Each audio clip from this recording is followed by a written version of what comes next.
When I'm working on a really difficult engineering problem, maybe I'm building a mathematical model of some sort, and I'm trying to understand the cause-effect relationships and the way the world works, I often need data.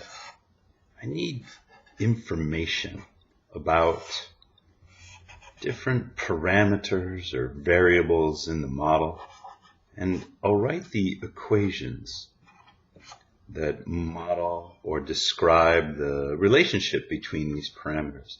And inevitably, there's going to be something that I don't know. Some parameter that seems essential that I just can't find.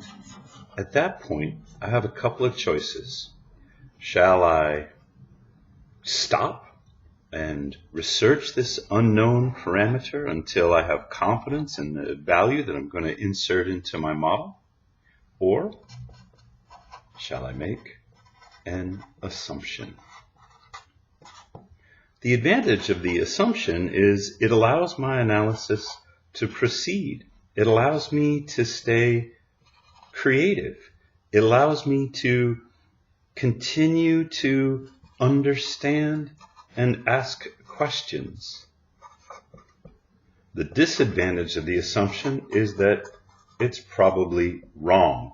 And when I put the wrong assumption into the model, it's likely that I get the wrong answer out of the model. Except at this stage of creativity and analysis, it isn't about getting the right answer.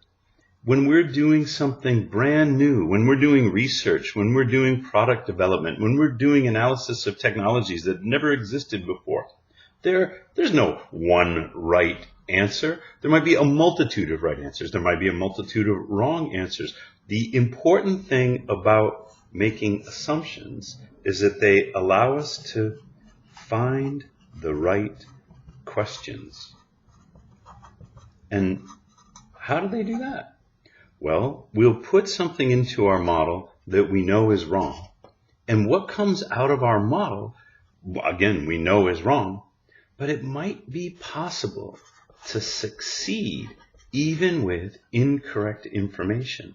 The question is the information important? How do we know whether this parameter is the one that is going to govern this answer? Maybe it's this one, maybe it's this one, maybe it's something else in the mechanism of the model.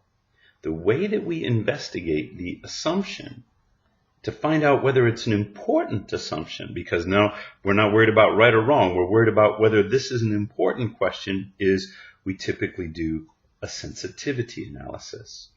And when we find that the results are sensitive to the assumption, we may have identified an important assumption.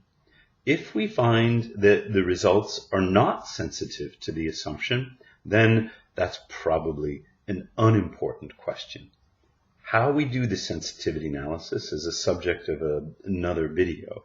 The basics are whatever value I started with that gave me my initial wrong answer, I test other ones as well. I'll test lower, higher, lots of different values and get more wrong answers. Even if all the answers are wrong, we may discover that they're confined to a range that just doesn't matter. Those are not the assumptions that we want to concern ourselves with. Those are not the questions that are worthy of answering. What we want is the question that will govern the design or govern the decision or change our mind. That's where we want to focus our research energy, is on the important questions. And the value of assumptions is that they allow us to continue our analysis and design and then go back and retest the assumption to discover whether it's important.